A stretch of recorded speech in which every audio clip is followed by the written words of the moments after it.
Hey, Guy. Hello, Gary. It's been a fun week, hasn't it? We've been back at work. We have been back at work. It's been a great fun week. Yes, rehearsing, playing music in a big cold room. It sounded so good. That sound of you playing bass with Nick on the drums and realising that is the Pink Floyd rhythm section since 1987? Yeah. Yeah, and the sound of it is just like, it just immediately sounds like Pulse and everything that we've all loved about Floyd. And then I'm thinking, oh my God, and I'm the guy who's playing guitar in here as well, along with Lee, obviously. And it's been thrilling. It has been absolutely thrilling. It's great. Everyone's pulled together. No, and it's just a joy. Man, it's been so long. And I'm sure there's so many musicians out there all sort of going through the same thing, just finally getting back to some semblance of something. Well, I think our artist today will be one of those, because she had an incredible album come out this year. Yeah, Catherine Anne Davies. really good. I must say, she is brilliant. And in fact, incredibly accomplished artist. And she's very big, all sorts of stuff she does. All sorts of collaborations, written a book. Absolutely. And she goes under the name of the Anchoress for these last two albums she's written. And incredibly personal stuff. The Art of Losing has been sort of 5-star album everywhere. Lauded. Very, very lauded. Elton John singing her praises. I think he had her on his show recently as well. Do you know, quite often on our show, we are going back to the 70s and 80s and talking about an artist's golden period. And it's really nice to have an artist on who's burgeoning. That's right. Absolutely, yes. It's also nice to hear you use the word burgeoning, because I don't know if I've ever heard you say that before. Really? No, I know what you mean, but this is someone who's still very much looking forward rather than looking back, which is great. I tell you what you have heard me say. What? Welcome to the Rockonteurs. Okay, guys, I'm ready. This was great, guys. It's so great to talk to two guys that have done this. Well, it's a big tune for sure. I actually wrote that originally for Tina Turner. Of course, I had gone and found Joni Mitchell down in Florida and brought her back. You know, what people forget about Bowie is that he was such a kind man. I've listened to a few of them and they've been really good, man. I'm sitting in the back of the car coming into London. They're brilliant. I know you're musicians, but you've been more professional than a lot of journalists. Remember me? I'm in a band now. It's called Roxy Music. You know this thing about the 10,000 hours of experience? Oh, yeah. Get good at something. When we recorded Arnold Lane, we'd done about 50 hours. The Rockonteurs podcast with Gary Kemp and Guy Pratt. Catherine, thank you so much for coming on. Hello. You know, just before we get on to this latest album of yours, The Art of Losing, I just want to say... Very brilliant art. Oh, my God. I'd say... my favourite album of this year, but we're all behind Elton John in that, and every other major artist who loves this album. It's an extraordinary piece of work. Yeah, we're jumping on your bandwagon, I'm afraid. Well, I literally just found out as well. I just got an email from the editor at Prog magazine sending me a preview of the new issue that comes out on Friday, and it's their album of the year. So that's a pretty above Stephen Wilson, no less, which is just like, wow. That just doesn't happen. The world has turned upside down. Is this Jerry Ewing? Yeah. You know what? And we mention, no matter what artist, we always mention one word, don't we, Guy? The P word. The P word always comes up, and it's brilliant. You came up with it first. And what's great is because with The Source Full of Secrets, you know, because our basic sort of, you know, the ecosphere we inhabit seems to be prog. So the Prog Awards are the only one we get invited to. So that's great that you're getting that one. The only awards you get invited to, something is wrong in the world there. Yeah. I saw last year that you did, I think it was last year, maybe the year before now, I've lost track of time with everything going on. You did a whole thing on Radio 6 with one of my mates, actually, John Sim, who I've acted with in the past, and lovely man, about the Beatles' White Album. Yes, they let us talk for 3.5 hours on 6 Music. Wanging on about the White Album, basically. I mean, what other station would let you do that? It was probably like 2.5 years ago now, because I haven't left the house for 2 years. Yeah. But yeah, it was incredible. That was just, you know, getting to geek out about your favourite kind of Beatles facts with other people that know just as much about it as you do, and trying to kind of out-nerd each other. It was brilliant. Do you know I Am the Egg Pod? Do you know that Beatles podcast? Do you know what? I listened to a lot of that when I was doing my research and trying to swat up and trying to think, oh God, they're all going to know more than me. Yeah, no, because I did Abbey Road on it. And I suddenly realised everyone listening to this knows 100 times more about Abbey Road than I do. Yeah. Well, it's a bit like Guy and I playing in Nick Mason's Pink Floyd version band. Is that most of the audience know more about the songs we're playing than we do. But no, the reason I mentioned it is obviously this is probably going to come out after Get Back hits televisions, but hugely excited. Guy and I went to see a special screening last week that Macca was at, and we saw 100 minutes of it. And if you're a fan, it's too much. It's too much to take, frankly. I am a bit of a fan. I think it's the sort of thing that I'm going to cry at. So were you asked what album you wanted to talk about when you did that White Album thing? No, it was the kind of White Album. I can't remember which anniversary it was. One of the big anniversaries. 50th, and I think they were looking to diversify the room and not be, kind of four white blokes talking about the Beatles. And I think, everybody knew that I was a bit of a nerd. And yeah, they asked me. God knows why they asked me. But I heard it, and it's like all the blokes are going, "Oh, I just love that track. Yeah, it's great, isn't it? Yeah, I love it. And then you're comparing it to some great masterwork and explaining the musicology of it and real Radio 4 stuff. My best moment was John Harris, who's written obviously so many great books about the Beatles. Knowing a Beatles fact that John Harris didn't know about how Blackbird was written, I think it was. That was just like, yeah, I was like, yeah. What's the fact? I think it was when I was talking about how McCartney was sitting in his flat and there were all the kind of fans outside, and he first played Blackbird to them out the window. And I think John was like, I didn't know that. I was like, I found something that you didn't know about the Beatles. Is that possible? Brilliant. That's extraordinary. This will be your second Prog Award. I don't know whether you're allowed to announce it. We're going to have to edit this out of the show. Well, it's in the magazine. It's not, because obviously they haven't had an awards this year. Because your first Anchoress album was, Confessions of a Romance Novelist. You got a Prog Award for Best Newcomer, didn't you? That was pretty surprising as well, because I didn't even know it was prog, really. Well, I only found out that you were prog from you being lauded by the prog sort of magazine community. I mean, we can have a long discussion about the definition of prog, can't we? I think I'm prog insofar as it's, progressive. And if Peter Gabriel and Kate Bush are prog, then I'm prog. It's art rock. It's art. That's, yeah. Time signatures and segues and complex structures and 7-minute tracks. It's all of that, but it's not prog as in, well, I did wear a cape to the Prog Awards, actually. I tick all the boxes, basically.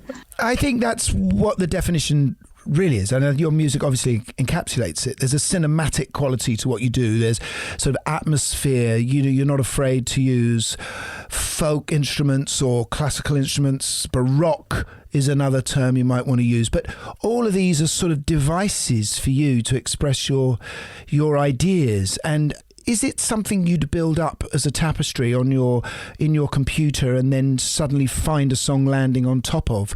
Or do they spring out of the lyrical melodic ideas initially? No, everything's written on piano or guitar. So there's an expanded edition of the record actually coming out next year. And on that are 5 versions of songs that are literally stripped back to the bare bones. That's me on the Wurlitzer or on the piano or on the guitar with a vocal. And I always write like that. I don't write into my DAW or whatever people call it. I call them DAWs. I don't write into your computer. It's digital audio workstation for listeners. Or DAW, as some people say. And when you say that, people are like, I write into my DAW. I often write on the DAW. I walk into my DAW. But no, I don't. I'm still I'm so old fashioned. I still believe that, for a song to really work, it's got to work just with you and the single instrument. Mm-hmm. Otherwise, I may change my mind further down, ask me on album 5 when I'm kind of indulging myself with the latest plug-in bundle. But no, I'm still an old-fashioned songwriter when it comes to just sitting down and doing it that way, really. Also, the other thing that's the shame about modern album making is I've been trying to find sort of proper credits for who played what, and I can't find it. Did you play everything? Oh my goodness, let me grab my little CD. That's because he's just streaming, you see. He's a streaming kind of guy now. You can't find proper credits. So yeah, basically written and produced by me. I played everything apart from the bass and the drums on it. We had Sterling Campbell, David Bowie's You're kidding, drummer. Sterling, who actually played for Spandau for a bit, because I introduced him to Gary. The lovely There you Sterling go. played The drums lovely for me. Sterling, yeah. And then I had Bo Bernard playing bass for me. But everything else was just, me twiddling knobs in my studio, really. There's a very tasty bass, by the way. That is something I did notice. He's great. He is a very, very, very talented bass player. What about the sort of the orchestration on sort of stuff like Unravel?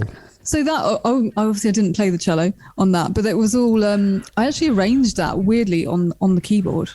Odd way of doing it. Right. And would play it too. So I had one cellist in the studio with me and then kind of layered it up piece by piece. So I didn't have an actual quartet with me. Everything I do is pretty unconventional. Just want to tell people about Sterling while we were still thinking about Sterling Campbell. For anyone who doesn't know who he is, he's an amazing drummer who played with Bowie in his band for about 15 years, right? And then he played with Spandau for one tour because John was very sick. He also played for Duran. I was about to say he was in Duran Duran, wasn't he, I think? But I met him through the B-52, so I was in Simple Minds for 4 years. And we were over in Australia doing kind of joint shows with the B-52s. I think it was like summer of 2016. I can't remember when it was. It's all a blur.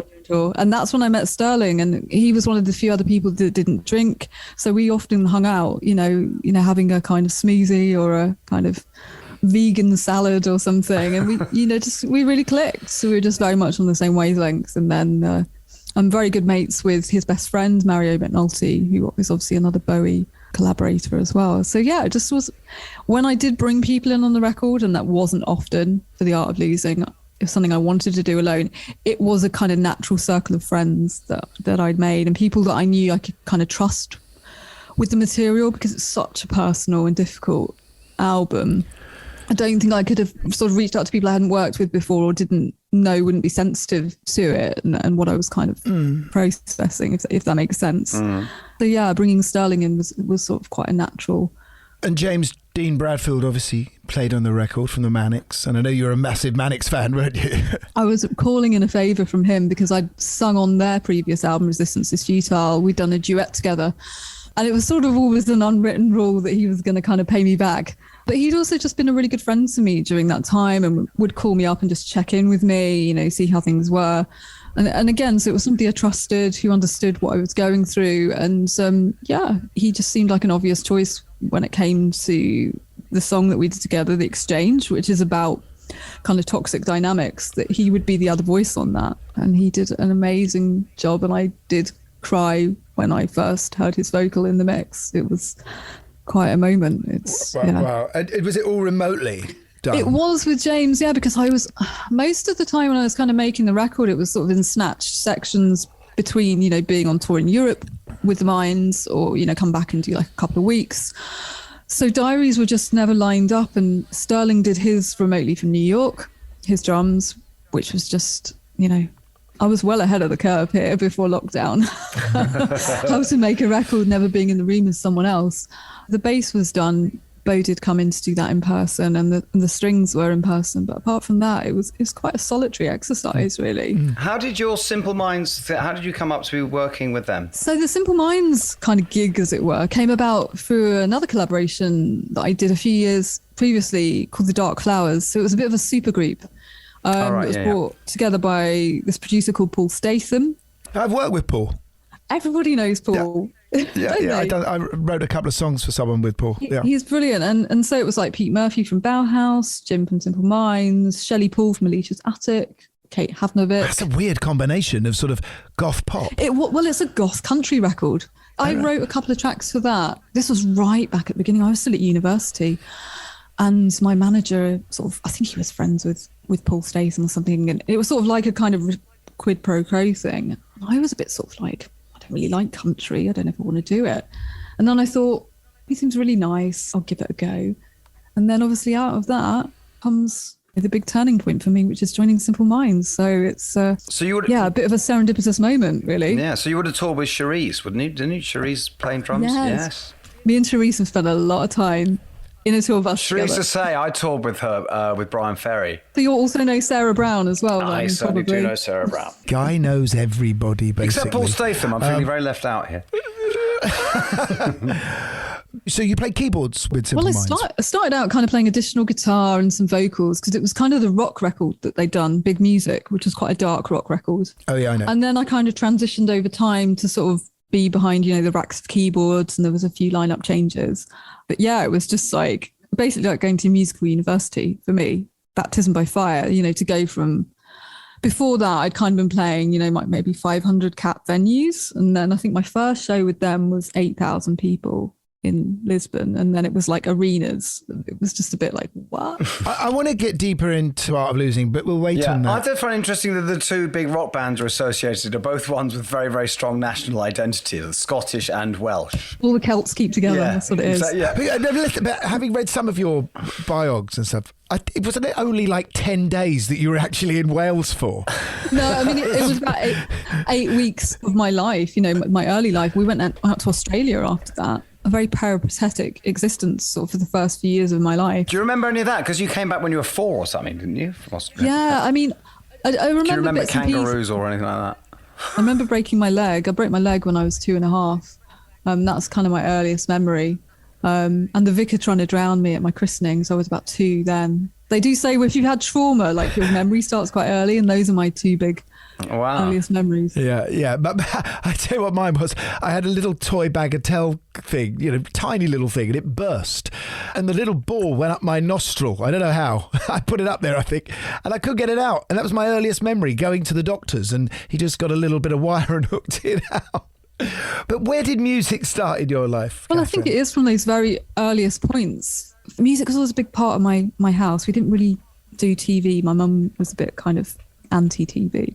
So we had records on all the time and music on all the time. And I mean, constantly. Still today, it's like if my mum's at my house, the radio is on all the time. What's she so my into? mum kind of loves the Carpenters, John Denver, Elton John, just a kind of like classic song like Carole King's Tapestry is probably her favourite record. And I got to take her to see that at Hyde Park a few years ago, which was just amazing. Aww. She cried the whole way through. But what's interesting about that is it's autobiographical singer-songwriters, which you've become. Yeah, obviously. and then my dad, Rick Wakeman, Tubular Bells, kind of slightly more kind of rock prog side of things.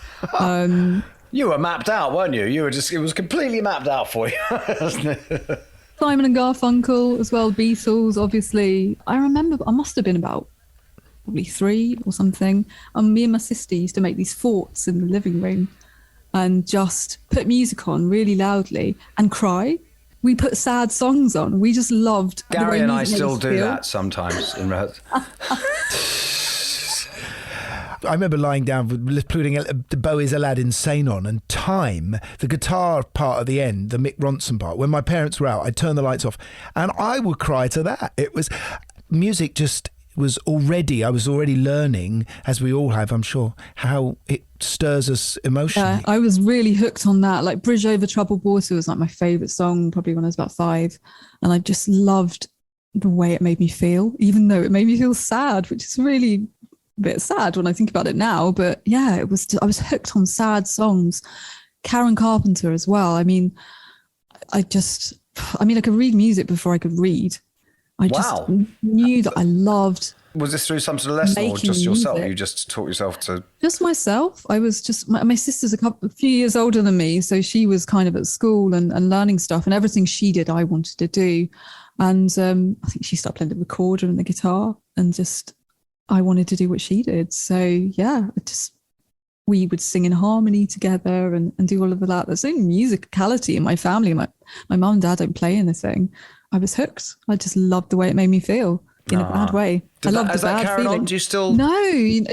Well, the sad thing is, as soon as I didn't pick up the guitar probably till I was about 14. I started out, my first instrument is the flute. So I picked that up when I was about 8 and very seriously studied it in this kind of crazy way that I do everything. What, grade 8 or something? It was like in about 2 years. I was playing in like youth orchestras and stuff like that. And then I got bored of it and picked up the guitar because I stole my sister's guitar and she was learning and had lessons and been doing it for years. And then within about 2 weeks, I was almost as good as her. And I feel so bad for my sister because it was like it was her thing and I took it from her, literally. No, I feel so, we should have had her on instead. So she doesn't really play anymore, which is really sad. I'm joking. Yeah, I kind of literally stole her guitar and I guess took the thing that she loved doing from her. Have you said that publicly before, or are we getting your sort of... I don't think I have, actually. I feel really bad. I actually think at the Prog Awards you should get up and play Living in the Past on the flute. That would... everybody in that audience would just You know what? melt. This flute, on every album I've done, I played the flute on at least one track. I'm bringing it back. I'm making it cool again. We had Ian Anderson on here a few weeks ago. Yeah. What about the piano? When did that start becoming part of your life as well? I didn't play the piano until I was at university. I was talking about this earlier today, actually, to somebody. I used my student loan, got one from like a cheap keyboard from Argos, and started teaching myself. Stupid. Like I was living in halls and, you know, all these kids have got like grade 8 Which university were you at? Sorry. So I was at UCL in London. Oh, okay. Oh, my son went there. Yeah. It's a great place, but you know, a lot of people, you know, very well educated, well brought up, all got their grade 8, you know, as is the way. And then there's me getting, you know, this kind of really crappy plastic keyboard from Argos. They're all laughing at me. Why are you trying to learn the keyboard? And I just... How mean. Got on with it, and I was terrible. Truly terrible. But did you start writing songs? How did that develop? Because that's the big jump, isn't it? When you're moving away from playing other people's music. I mean, for me, it was more about recording. I was always very interested in recording. So for my 18th birthday, so before I left for uni, I got a multi-track recorder. My parents said, driving lessons or a multi-track, what do you want? And I still can't drive, so good choice there. And I was just really fascinated by how records were made. And I don't know if it's because, you know, they were always playing vinyl at home and I was always reading, you know, the credits, and just loved reading about, you know, who played what and who did the string arrangements. And so for me, that was what I wanted to do. It wasn't really songwriting. It was, I want to put records together. But I didn't really see any women doing that. So I thought, I don't know. I don't really think I thought I could do it at all, actually. Well, it's interesting you say that, yeah. It wasn't something on the cards for me, but I guess I sort of tentatively started writing while I was at uni, but I didn't sort of really tell anybody, wouldn't even sing in front of my boyfriend at the time. It's just very sort of secretive about it until I recorded my first demos. And you know, you deal with very real, very personal, very gritty, in some cases, stuff. And was that always how you were writing? Or... No, not at all. I think the first record, Confessions of a Romance Novelist, is almost the polar opposite. Right. So the whole concept of the record was about fictitious confessions, you know. It was very much... Well, I've obviously fallen for them. I just assume it's all you. No, the first record, I was consciously not wanting to write about myself and really wanting to put a barrier between myself and the listeners and construct these kind of fictional characters and these fictional experiences. And it's baffling to me that I then went on to make such a personal record, because it was never something that I had thought that I wanted to do. I think I always was a little bit tired of the way that whenever you said, oh, that you made music as a woman, that people assumed that it was confessional singer-songwriter music. And I've always been a bit kind of like stubborn, I guess, in that way, that I want to confound people's expectations. Yeah, because you've written a book. Yes. Well, when was this? Was this at university or? Yeah, so while I was studying, I was making my first album, just as a means really to be able to afford to stay in London. So I got paid to do my PhD. What were you doing a PhD in? So in literature. And then that became the book that came out, what I wrote my PhD on, which was gay poetry. It's kind of easy way of putting it. Hang on. So there is a connection there, isn't there? Because isn't the title from an Elizabeth Bishop poem? It is indeed. One Art. And she was a gay writer, right? Is it? Everything I do is connected together in this big web of stuff, always stealing from literature, stealing from film. And to me, it's never bizarre that I was studying while making the first record, because I don't think the record would have sounded the way it did, or the lyrics wouldn't be as they were it not for studying. They really kind of feed into each other. I'm always doing more than one thing. Always. But there's especially with higher education generally, the fact that, because so many of the sort of bands from the 70s, whatever, 60s, all went to art college, and it was that. And it was a lot of the stuff they were learning from visual artists that was feeding through. So it's very interesting if you're studying literature that's what's feeding through. Well, I would have loved to have gone to art college. I had a place, but my parents said no, because I was the first in my family to go to university, and I think they were very keen that I do something that might get me a job at the end of it. So obviously mum is super thrilled now that I still don't have a job, a proper job. I was going to say, well, hang on, well, then why did they give you a choice between driving lessons and a TAW?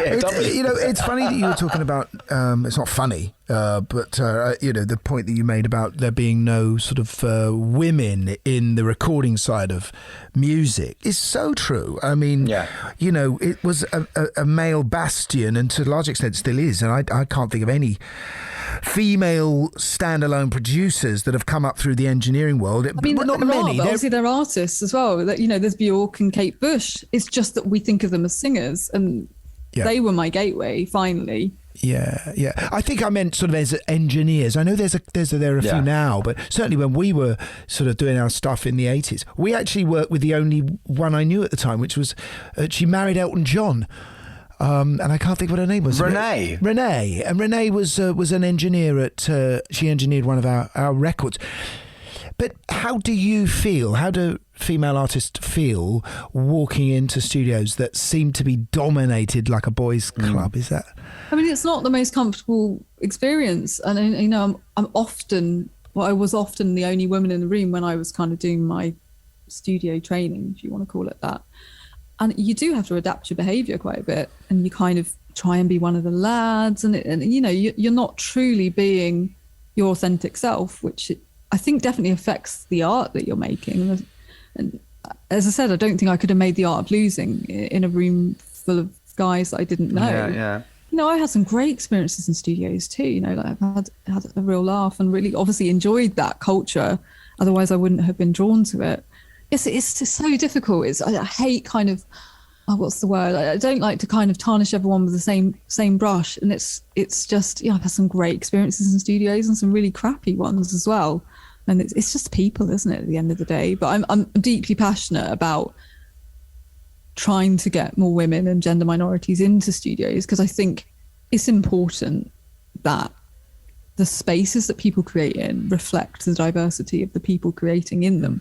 If that makes sense. The last few years, there's quite a few recording sessions I've done where finally the people I'm playing with, the musicians I'm playing with, are women. It seems to be much more of a thing. This is brilliant. The two best drummers I've played with over the last few years have been women, and it's just been noticeable by how absent that was before. Yeah, it's really, really nice. Yeah, Charisse is incredible, isn't she? She's fantastic. But there's actually two others I've worked with. It's also interesting that rather than enter that sort of laddish world, and even, I have to say, even I find it often disconcerting and laddish. You're going into a studio to sing about something really personal about what you're doing, and, the tape ops and everything, it's difficult to perform in front of these guys sometimes. But it's interesting that you say you and St. Vincent have just thought, you know what, I'm just going to stay in my own studio, make my own music the way I want, and not be distracted and not have to deal with any of that.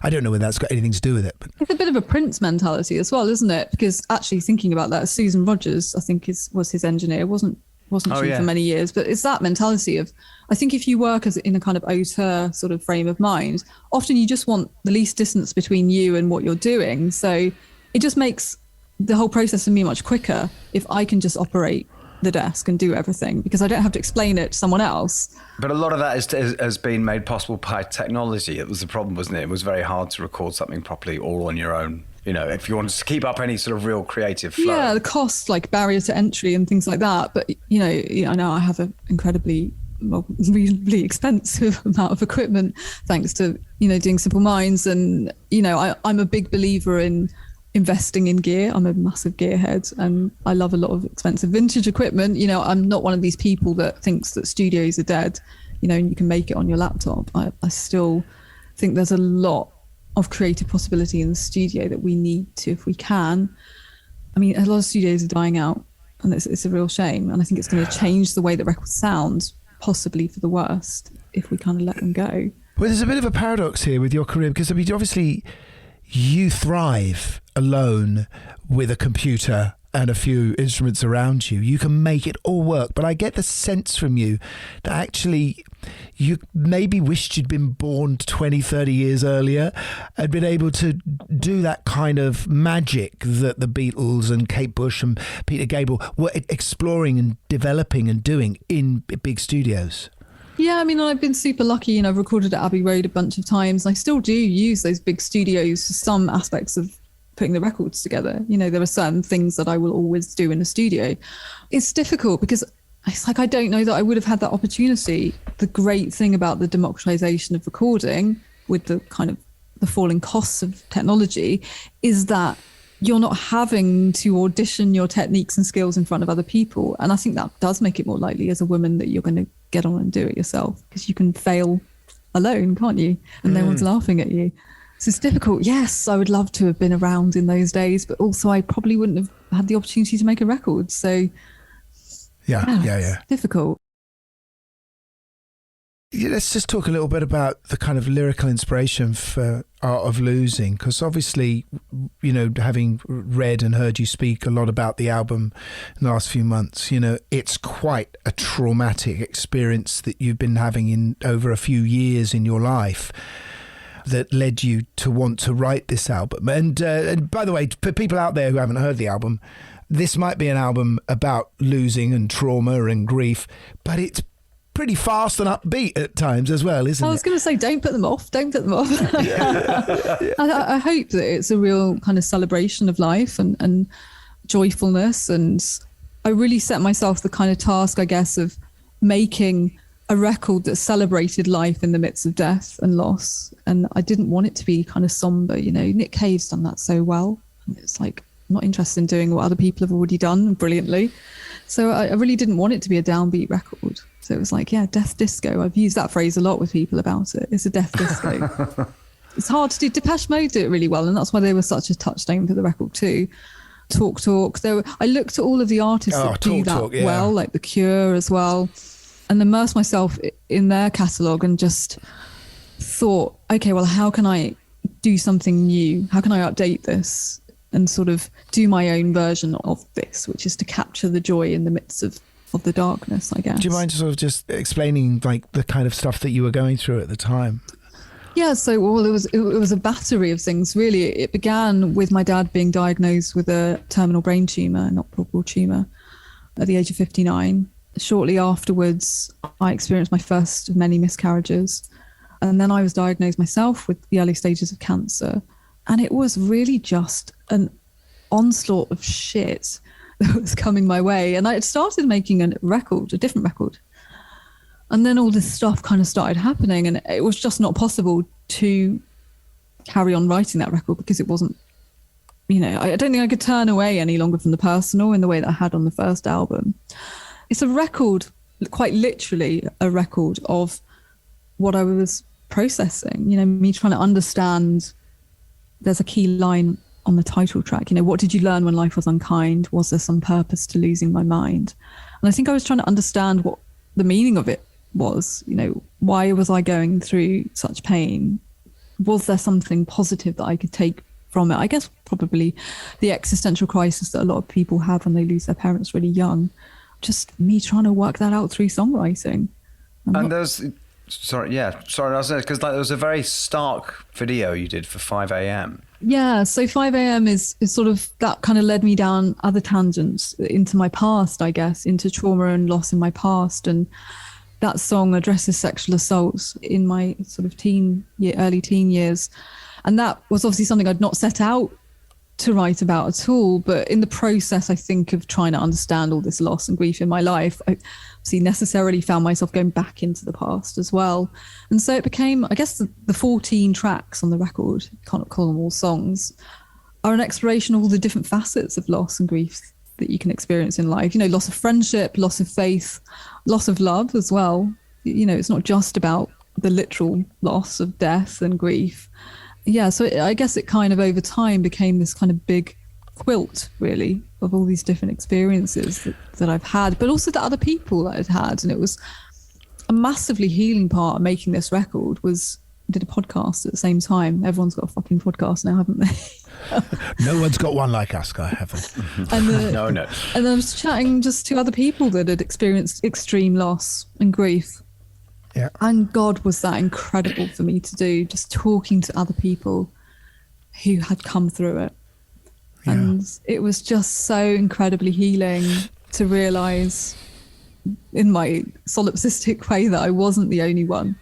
But, there are lots of people out there who have been it's part of the same what or worse. That stage of, I lost both my parents 10, 12 years ago, and my son was born 2 weeks afterwards. And then there was this sort of the sense that, I'm next, that this is the order of things and these are the events. It didn't make it any easier. It was still... That must have been incredibly... confusing. But I read that Elizabeth Bishop poem that the title of the album comes from. And there's something in it where she almost blames herself for all the things she loses in, she's saying, I lost my keys, and it ends up, I lost my lover, I've lost everything. But it was kind of almost like it was something that she was doing. It was an art. Was there a sense of that going on with you? I mean, the poem resonated for me because it was the idea of repetition and what happens when you stack up so much loss, whether you can master it, can you get better at losing?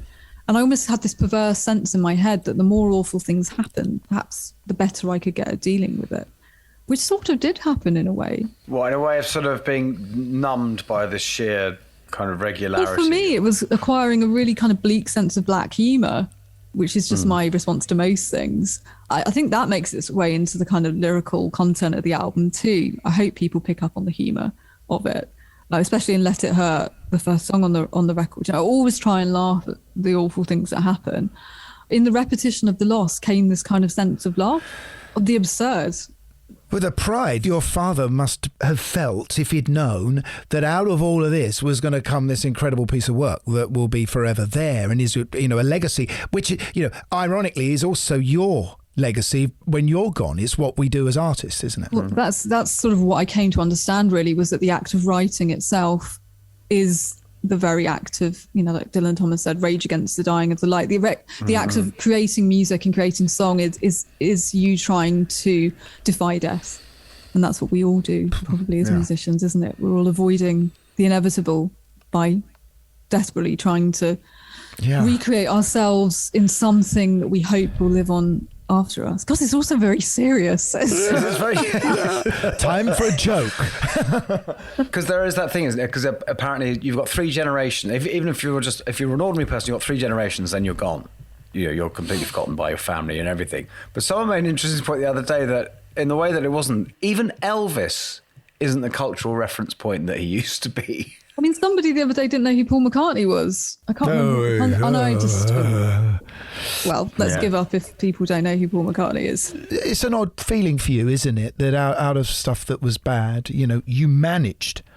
Do you think that writing songs about issues that are breaking your heart, I'd like to think it works for me anyway, but I don't know about you, but is you feel like, in a way, you've put it in a box and you're passing it over to someone else to have a look at and go, wow, that's me too. And you share the burden a bit and it relieves you of some of the pressure.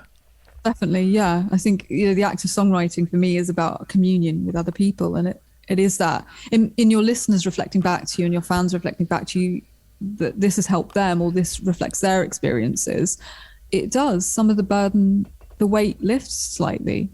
You share it around a bit. There's a quote inside of a CD from, I think it's Marcel Proust. It says it's so much better than I can.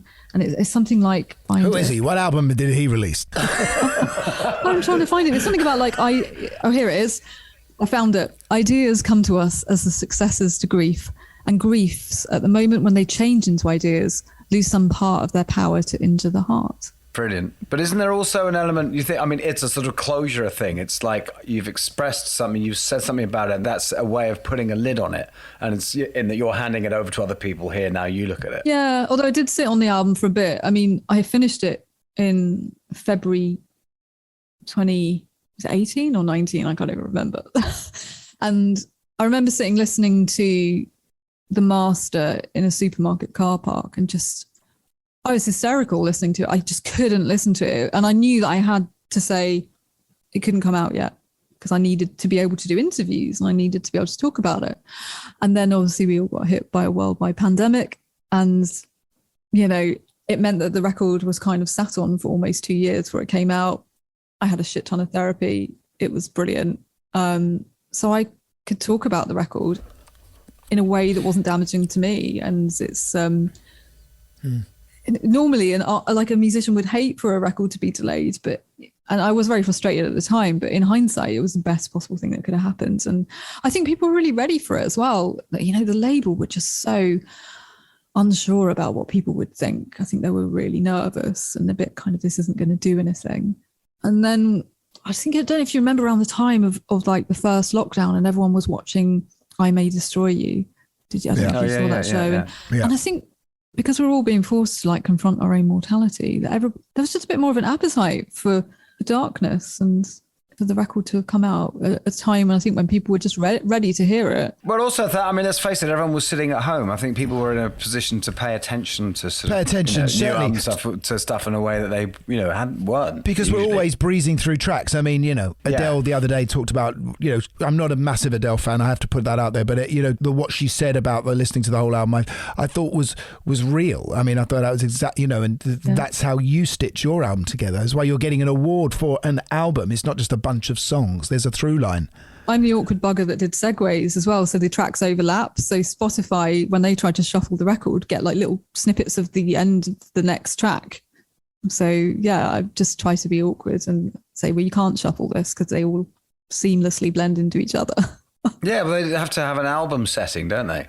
Except for all the old Floyd albums and everything. I didn't know until Adele that it automatically shuffled. So I'm very grateful to her for that. Yeah. Do you know, I think from my experience, Catherine, is that some of the stuff you've experienced is there regardless of how many songs you end up writing about that stuff. That river still flows and will still work its way into anything you might write in the future. Different angles, different perspectives, different ways of looking at a particular story. But it's all, this is the problem when most pop stars find that they're beginning their career when they're in their early 20s, and they're writing their sort of like most famous hits when they're in their early 20s. They have no experience at all. So it's a kind of cut and paste from other people's ideas. And it's not until they're sort of past their career best that they're suddenly starting to experience reality. I think that was a little bit like what it was like with my debut. It was very much a collage of all the things that I loved. It was a homage almost to Hounds of Love by Kate Bush. And it was, pick and mix of all the records that I loved, and it even sounded like that. I listen back to it now and think it's nuts. It's like a jukebox. It goes from like kind of funk jazz to piano symphony. It's just a really odd record. But that's quite likely for a first album, isn't it? You just want to have a go on all the rides. Yeah, that's a great way of putting it. You don't know if you're ever going to make another one or get to make another one. And I made that record over such a long period. It was 3 years, because I was doing it in downtime in the studio. So it was really just bitty and didn't hang together at all. Downtime in what studio? So it was in Hugh Padgham's studio, actually. Oh, you're kidding, Hugh, my neighbour. Oh, right. Is he your actual neighbour? He's my actual neighbour in London, yeah. He's about 50 yards from which of your houses? He might remember me. I bet you he'll remember. Well, he probably won't, actually. But I'd like it to think that he might remember me. I'll pop round and ask him. Was that his studio where was it, out in Chiswick way? Yeah, Stanley House. Stanley House, yes. Yeah, so I started annoying people, just asking to come in, and assist on sessions, and just you'd be there for like downtime. And yeah, I ended up making a record over 3 years. For people who don't know, Hugh Padgham's one of the great producers who did The Police and Phil Collins. All the Phil Collins albums. Well, he was actually the last of the. It was incredibly lucky. He was when there used to be house engineers. When you booked a studio, it had an engineer. Right? Townhouse was that? And he was the house engineer at the Townhouse, which is why he ended up doing things like the Derek and Clive album and stuff. Wow, and then he was literally the guy who happened to be on call when the drummer from Genesis was making his little solo album. Yeah, and came up with that drum sound. And then off we go, yeah. We should talk about Bernard Butler. Yes. Forgotten about that album. Yeah, I know, but it's just come out. It came out after. When did it come out? No, last year. It came out last year. About 6 months before The Art of Losing came out. But it had been made a long time before. We'd sat on that record for about 5 years, because that was probably the very first thing I ever started when I was trying to sort of do something in music. Was the idea of you two to be a sort of like a McAlmont and Butler thing? I'm not too sure, to be honest. It was, as I say, one of the very first things I ever did, and it was like a bit of a development deal session that A&M, I think, put me in with him for a couple of days. I think they thought I might be like Duffy or something like that. Yeah, because he produced Duffy as well, didn't he? As well as being Suede guitarist. And then obviously what we ended up doing was just nothing like what they wanted. This kind of Roxy music inspired. Yeah, it's really great. Yeah, it's a great album. odds. We just sat down and I think the first day we wrote 3 songs. It was just nuts. And then we kept going. How did you write with Bernard? I mean, because he's got that very distinctive guitar sound, doesn't he, that we all know from the early Suede records. But I know particularly Sabotage, which I loved, that track. Yeah, I did actually play on a McCalmont and Butler song. Did you? Writing with Bernard was very odd because obviously at this point, and usually I just tend to do everything myself. So it was very, I must confess, really awkward for me because he wanted to do it in a very kind of Morrissey Marr kind of way where he would do the music and I would do the top line and the lyrics. And I was just, I can't play anything. We did Judas. I had kind of written it on guitar and I was playing it to him in the room. And then I suddenly sat there and thought, I'm playing guitar in front of Bernard Butler. You look like a right tit, basically. I mean, because he's so good. He's so brilliant. Yeah, and he's I'm, great, yeah. you know, an okay guitarist, but, you know, anyone's a shit guitarist compared to Bernard Butler. It was just embarrassing. Not anyone. Johnny Marr. Johnny Marr. Well, Gary, he's not. But No. as we get to all the reviews for the last tour say, Gary Kemp, who knew? I feel bad now. I guess I just kind of have this sense of him as just being such a virtuoso player, but also he's got such a distinctive style of playing. Yeah, he has, It's like a once in a generation thing, isn't it, really? Yeah. So we ended up writing this really weird, like I say, the Morrissey Marr way of he would kind of do something on the piano or on the guitar, and then I would literally be like, you know, just go away for an hour, and then you come back and that's it. We'd written it. Done. And it was all on tape. Pretty much most of those vocals were one take, straight in the control room. Actually, that reminds me, I wanted to ask you this, because you produce your own vocals. I can't do that with myself. I can record guitars, I can do everything else. Comes to the vocals, I can't go emotional singer with my eyes shut and then back to the record button and stop, listen, edit. I just can't do that. Do you do that? Yeah, I mean, it's one of my favourite things to do is to edit anything. I'm autistic, so I have this kind of weird switch in my brain. I can be incredibly emotional and very overly sensitive. Or I can switch into almost being a little bit like a computer, I guess. And this is only my experience of being autistic, obviously not anyone else's. I love methodical, deeply engaging tasks that other people find incredibly boring. It's bliss for me. I don't think of that I'm editing my vocal. I think I'm editing a voice, and I've just become incredibly objective about what's crap and what needs to go, and I love it. Is it different doing your voice, do you think, than to doing someone else's, or are you that detached? I'm completely detached, completely, and there's no sort of embarrassment about something being a bum note or being out of tune. I'm just very ruthless about it. I don't think of it as me at all, and I absolutely love it. Send me your vocals to comp. Because you know, that's really, because I had a period where I was producing records and I did a lot of co-productions, and I realised that ultimately the reason I could never be a record producer is because I hate comping vocals. I can't stand it, and it's my least favourite thing in the world. I'd rather paint the house. Right. So, you lost that job. Yeah. Send them my way. Honestly, I find it so soothing and so relaxing. There is nothing that I would rather do. Oh, brilliant. Oh, I've got a bin full here. Because in the old days, you know, I need to explain this to people who don't do computer music or anything, is, you know, you can get the music and you can cut into the vocal at any point and you can mess with it, you can retune it, you can do that, or you can get another vocal from another take and slot that in right down to the syllable, even the plosive. And of course, all that was done on tape, wasn't it, Guy, when we were back in the days? Like razor blades and blocks and if you Chinagraph marks. And if you get a chance to listen to any great vocal out there on a sort of mix track, you know, you can hear the cuts and the jumps that are done with a razor blade and sellotape. Yeah, a lot of the engineers I've worked with over the years would obviously, they would still have been working on tape, you know, in the kind of 90s, and they would talk me through, you know, what would have been done before. And I think that's why I'm still quite kind of, you know, I'll only do 3 or 4 takes. That's it. I know a lot of people do a lot more.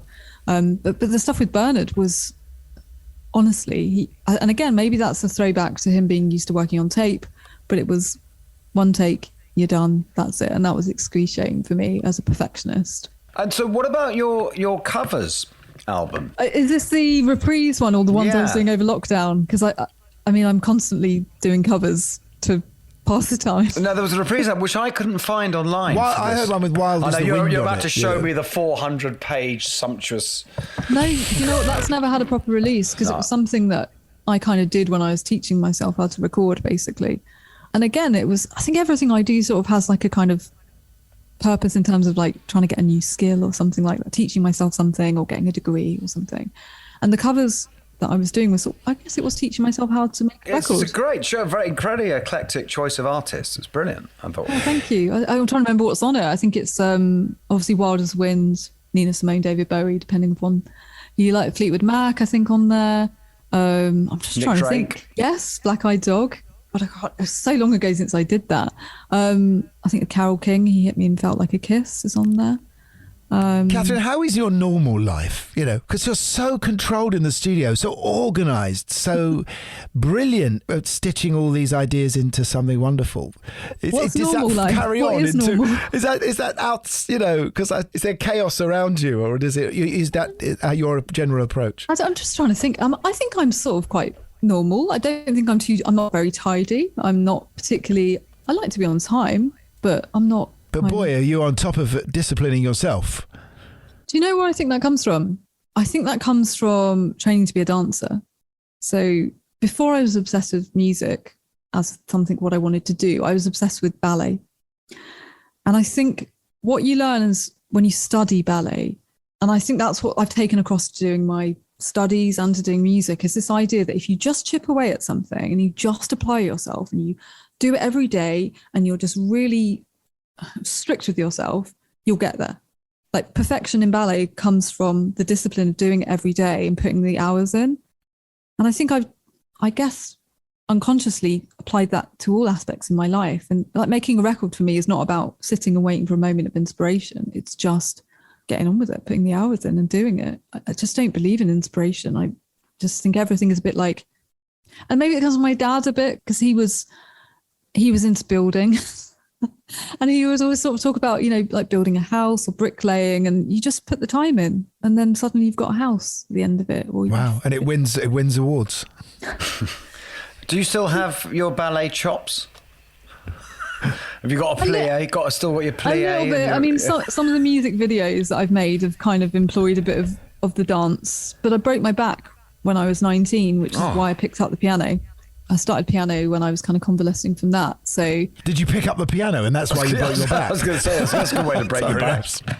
It was kind of a distraction from Sorry. Do you know what? This is the black humour. I just laugh at it now because that was obviously not my path. You know, it was not meant to be for whatever reason.